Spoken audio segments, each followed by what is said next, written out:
Shalom pendengar yang dikasihi dan mengasihi Tuhan Yesus Kristus. Berjumpa lagi dengan saya Cynthia dalam waktu teduh. Marilah kita menyiapkan hati kita untuk mendengarkan firman Tuhan. Kiranya hikmat dari Allah Bapa yang memampukan kita untuk mengerti firman dan melakukannya dalam kehidupan sehari-hari kita. Renungan harian hari ini berjudul Ibadah Penuh Sukacita.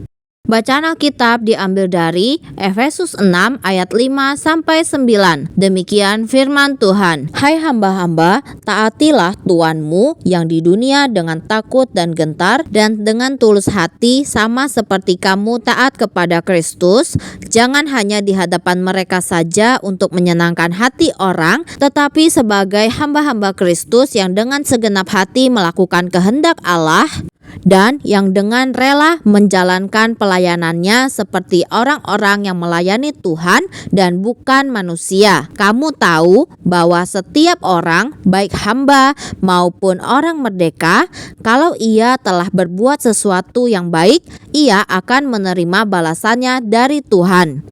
Dan kamu tuan-tuan, perbuatlah demikian juga terhadap mereka dan jauhkanlah ancaman. Ingatlah bahwa Tuhan mereka dan Tuhan kamu ada di sorga dan ia tidak memandang muka. Nats pembimbing hari ini diambil dari Mazmur 100 ayat 2. Demikian firman Tuhan. Beribadahlah kepada Tuhan dengan sukacita, datanglah ke hadapannya dengan sorak-sorai. Ketika saya masih kecil, semangat ayah dalam berkebun tidak pernah menular ke saya. Selama beberapa kali musim panas, ia menanami kebun kecilnya di desa. Hal itu memberikan terapi fisik dan relaksasi baginya, serta satu meja penuh hasil kebun untuk keluarga dan teman-teman. Waktu itu, sebuah bajak yang didorong dengan tangan dipakai untuk menggemburkan dan membalik tanah. Oleh karenanya, melakukan pembajakan untuk pertama kali akan terasa sulit. Saya ingat ketika suatu hari membantu ayah memasukkan alat pengolah tanahnya ke dalam kotaknya dan pergi bersamanya ke kebun. Begitu kami sampai, ia mempersiapkan alur pertamanya untuk dibajak. Sementara saya mengambil keranjang makan siang dan memilih kursi yang nyaman di bawah naungan sebuah pohon apel.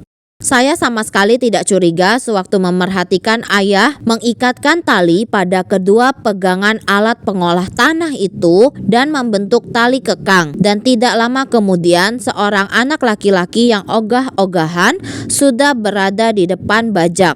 Ayah mendorong alat itu dan saya menariknya sambil mengomel. Alur demi alur dibajak terus-menerus. Alangkah sengsaranya saya menjalankan tugas itu. Kadangkala ketika diminta untuk melayani Tuhan dengan cara khusus, kita menerima permintaan itu dengan enggan. Namun, kita tetap melakukannya karena alasan kewajiban. Saat hal itu terjadi, kita perlu berdoa untuk mendapatkan kerelaan yang penuh semangat supaya kita dapat beribadah kepada Tuhan dengan sukacita.